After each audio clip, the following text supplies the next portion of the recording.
Over his final 2 years at Troy, the undersized small school defender grew into a big-time NFL prospect. With the 11th selection in the 2005 NFL Draft, the Dallas Cowboys select DeMarcus Ware, defensive end, Troy State.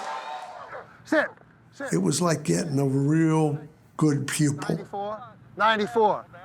Hey, don't swing that back arm parallel. That's right, you gotta knock his hands down when you come around.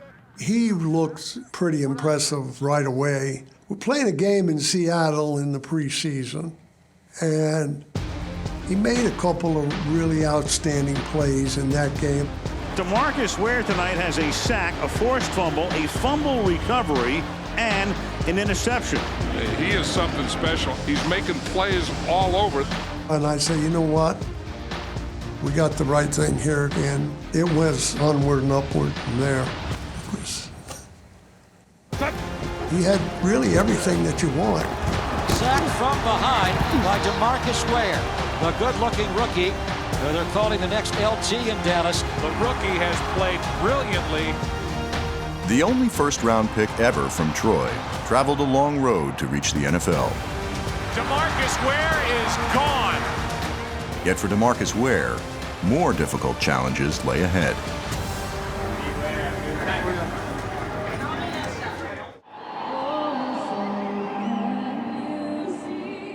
DeMarcus Ware quickly became a dominant force in Dallas, yet his personal struggles weren't over. During his second season, complications arose while his first wife was pregnant with their first child. So we're like 7, 8 months. We got a call from the doctor, and he says, your son's lungs didn't develop. He can't live outside of the womb. So having a baby and then knowing that 3, 4, 5 seconds, he's there, but not anymore. And there's nothing that you can do about it. I remember going through that and thinking about, why are you tired on the field? There's no reason to be tired, because if your son had one more breath, what would he say? And so that's why I played with an even higher motor after that. He got a great jump on the ball. He is sacked by DeMarcus Ware. DeMarcus Ware stripped the ball. Ware is coming. Ware's got him. So it was like, yeah, I got all of this stuff going home, but for these 4 or 5 hours where I can do what I love doing, I'm gonna just use that time as almost therapy. I think he transitioned into that being the refuge. Big games, high leverage moments, need a play to be made. It felt like Ware showed up every time. Over his first 3 seasons, Ware played through the emotional pain of 3 unsuccessful pregnancies. I got a call from my pastor, and he was saying, hey, I know, have you ever thought about adopting? Marley, come on. Head and shoulder, knees and toes, knees and toes. In 2008, after the adoption of his daughter, Ware produced a career-best and league-leading 20-sack season. As his sack totals continued to grow, so did his family. He would later welcome the birth of his son, DeMarcus Ware Jr. Dependability was one of Ware's strengths. Game time, baby. Over his first 8 seasons, he never missed a game. Time to put some work in. Let's go. That durability was tested in 2009. It is a beautiful day down here in Dallas. It's a 2nd and 7 from the Dallas 49. Here comes the heat. Ware. Rivers steps away from it and throws it incomplete over the head of Jackson. Ware shaken up. I remember him falling down and he wasn't moving. I like, Ware, move, bro. Move something. And I thought that I was moving my legs and arms, but I wasn't. They're bringing out a cart. It was the scariest moment I've ever been a part of in football.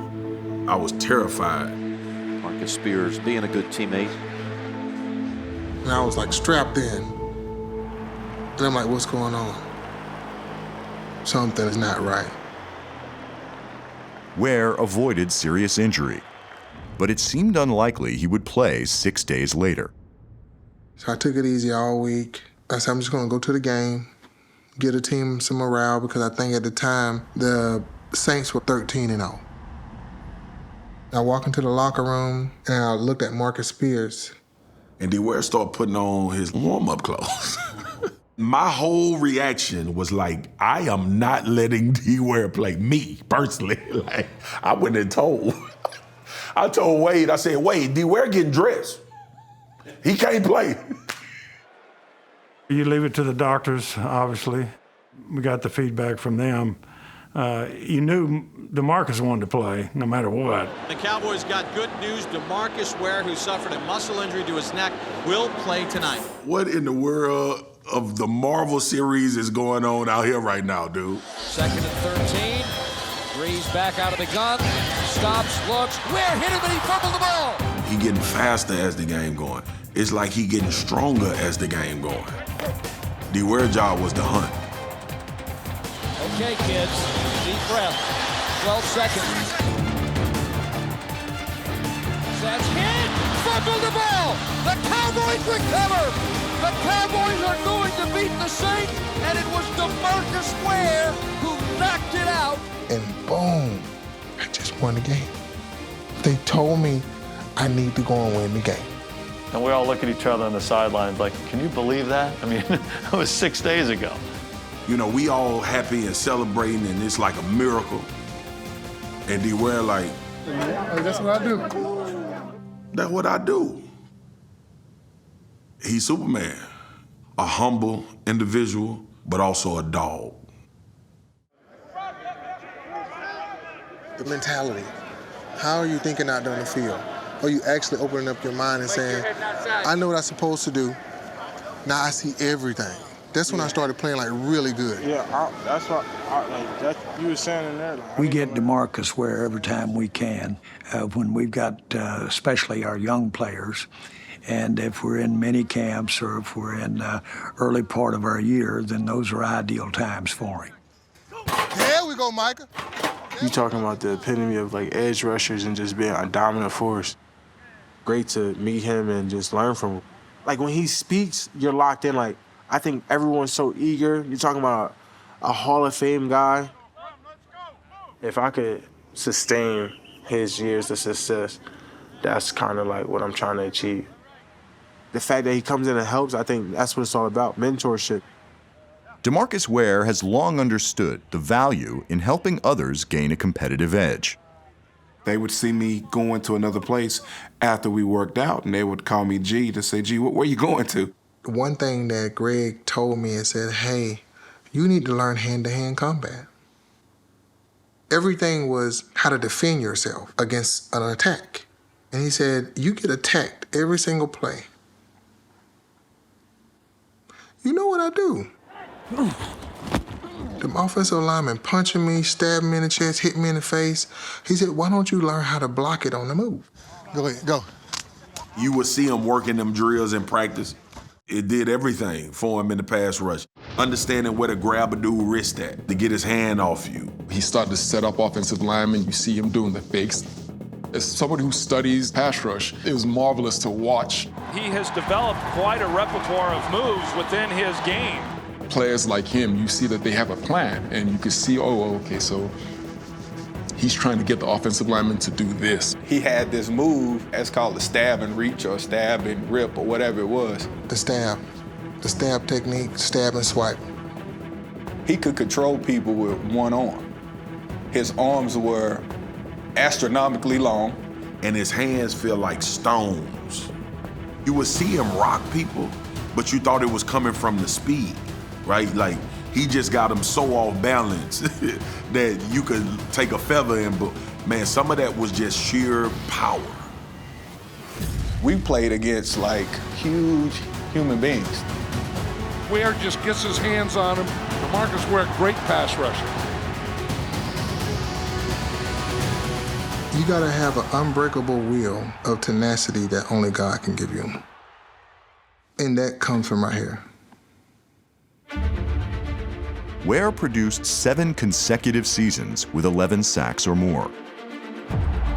And DeMarcus Ware blows through and sacks him. Despite Ware's regular season dominance, the Cowboys' postseason hopes consistently slipped through their grasp. Well, the ball just slipped out of his hand. Instead, it would be Ware's childhood friend who would enjoy postseason success. He got planted by Umanura, and the New York Giants have knocked off the #1 seed in the NFC. Most of those years, Dallas was known as the superior team, like they had the better players, and all of a sudden we just knocked them out. It was hard to see OC go and win the Super Bowl. And not only did he do it one time, he did it 2 times. He was happy for me, but I knew that this was something that he wanted bad. He had surpassed me as a player. That's the only thing that I had. So I'd be like, yeah, but you know, I still got these 2 rings and you don't have any. And he would get so angry, right? I wish we could have went and won that big game with the Cowboys. It was just a time to where we weren't hot at the end of the season. After 9 seasons as a Cowboy, change was on the horizon. Ware met with Jerry Jones earlier today at Valley Ranch. We had to make some changes because we had committed more dollars than we had available for that season. Unquestionably, the hardest thing that I've ever had to do. DeMarcus Ware, he was released by the Cowboys today, but there is a lot of interest in DeMarcus Ware right now. As soon as I got released, you got all these calls in Philly, Green Bay, Seattle, Denver. But I gotta talk to somebody. So I called Peyton. Just told him that we needed him. We needed a leader on defense, a veteran player that could hold guys accountable, and he was just the perfect fit. In Denver, perhaps the player most in need of DeMarcus Ware's leadership was the Broncos' young star linebacker. When I met DeMarcus Ware professionally, the timing couldn't have been any better. Found some trouble in 2013. Von Miller suspended yesterday for violating the league's substance abuse policy. Then we get DeMarcus Ware in 2014. His locker was right across from mine. Vaughn was going through a lot at the time and really trying to find himself. And I saw it. And he needed a brother. And I remember just every day, staying on him. I'm gonna make sure you stay dialed in the whole time. You're gonna probably get tired of me. He kind of took Vaughn under his wing. I think young players need to see veteran players setting the tone in the meeting room, in the training room, in the weight room, on the practice field, on game day. And DeMarcus checked all those boxes. Some of the biggest things for me that I picked up from DeMarcus is really the mindset, what it takes to be a pro. He really showed me how to be hyper-focused on offensive linemen and offenses to what they're doing and how they try to block us. Hey, remember, the guard is going to come to you when that nickel's to your side. The mindset of a leader, how to be consistent. He's mentored so many different guys, but I would have to say I was his biggest project. In 2014, DeMarcus Ware and Von Miller became football's most unstoppable pass rush tandem, combining for 24 sacks. It's amazing what DeMarcus Ware and Von Miller will do to a couple of tackles.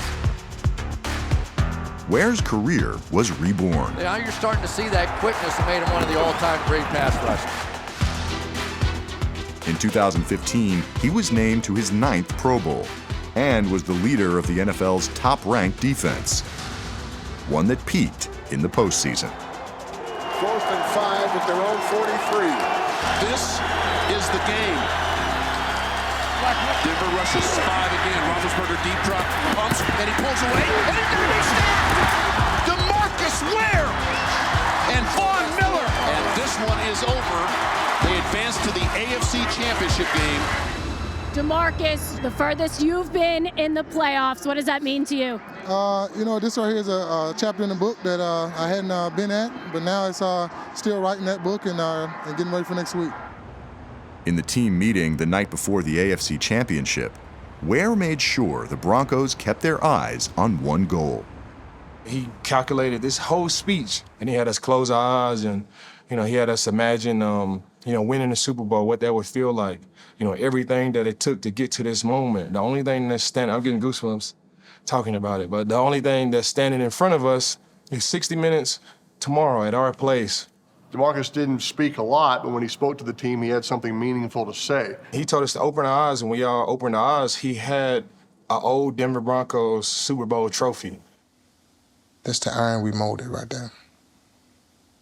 And the Patriots are coming in here trying to mold something different that's ours. I said, y'all sleep, have good dreams tonight. Tomorrow's gonna be a reality. I ain't around.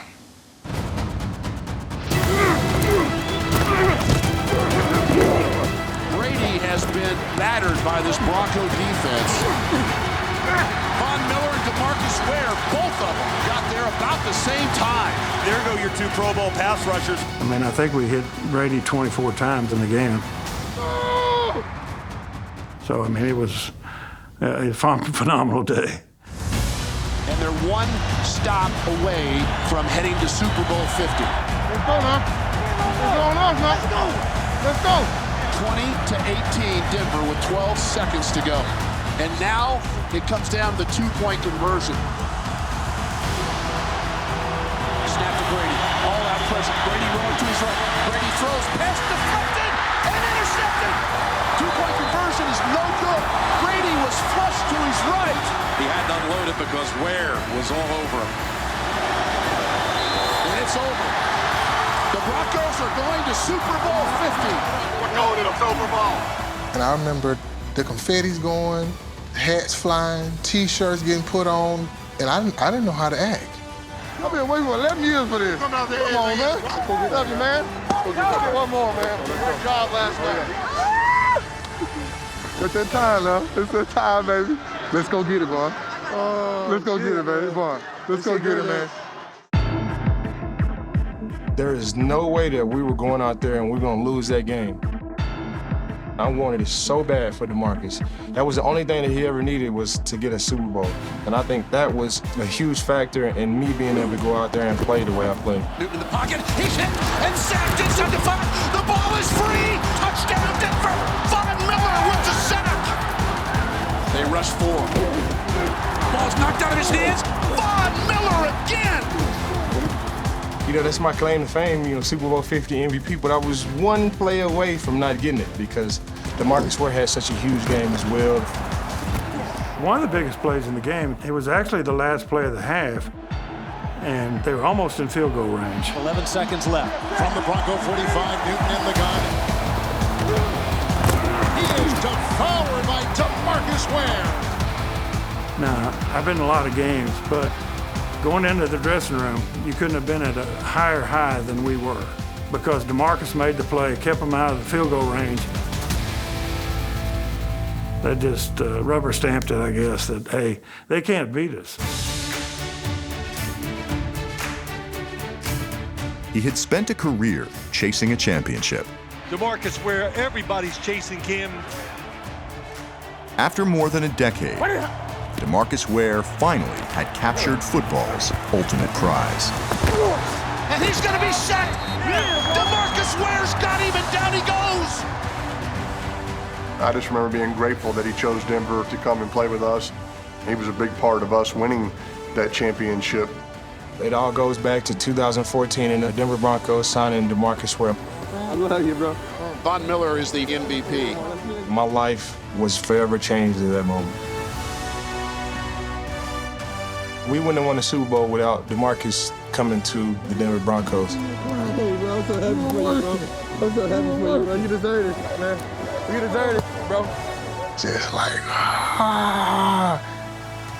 wow, he won the Super Bowl. And then I see the trophy.